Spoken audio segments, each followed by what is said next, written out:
Alien was pitched as Jaws in space, but it might actually be a Christmas movie the more you think about it.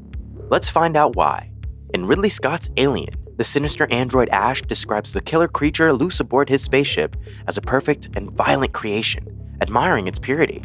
Little else is revealed about the Xenomorphs in that original film, with the murderous alien remaining, well, alien.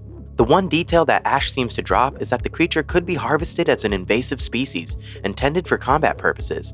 The notion that the Xenomorphs are a pure destructive force and a life form that only exists to take lives is one that runs throughout multiple Alien sequels. In James Cameron's follow-up, Aliens, Paul Reiser plays a suspicious figure for a mysterious company that aims to gather and weaponize one of that film's many monsters.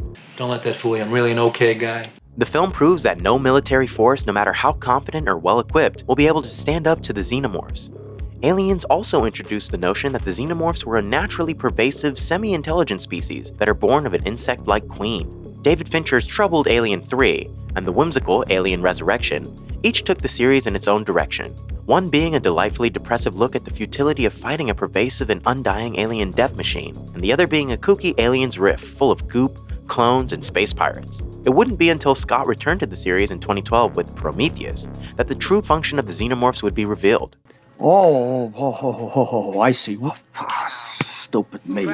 Prometheus takes place many years before the events of Alien, and involves no common characters. It also ignores all of the continuity laid out by the films made since 1979, including the pair of movies where Xenomorphs engaged in battle with everyone's other favorite alien species, the Predators. Prometheus begins millions of years in the past with an enormous, white-skinned humanoid, known as the Engineer, drinking a mysterious black substance on a primordial Earth. The alien's body breaks down, its DNA seeding Earth's waters. Fast forward to the year 2089, and a group of space explorers have found a cave painting on Earth that may clue them into the origins of the planet. They trek out into the galaxy with a very human-like android and land on a planet called LV-223. On LV-223, the astronauts discover an enormous, mysterious alien edifice that contains a host of mysteries. They find a dead alien body and Lovecraftian chambers, full of unusual ancient symbols. Through various misadventures, the crew learns that the structure is actually a ship containing vials of a liquid bioweapon that can spawn a variety of destructive animal species. Eventually, the lead astronaut Shaw surmises that the large white-skinned engineers artificially grew a killer menagerie specifically to be let loose on Earth. Given the amount of time it takes for information to travel from Earth to LV-223, she finds that the engineers began their project some 2,053 years before. And what significant Christian event occurred on Earth back in AD 33?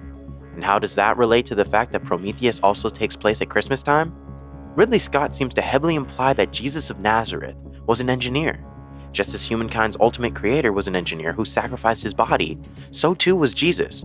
It seems that Jesus was a being sent to Earth to check up on this little human experiment that the engineers had been running for the past 3.7 billion years. One might even infer that the Messiah engineer was sent to Earth to spread a philosophy of pacifism and togetherness.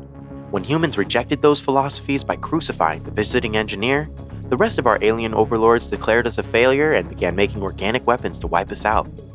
In so doing, however, they lost control of their creatures and were wiped out themselves.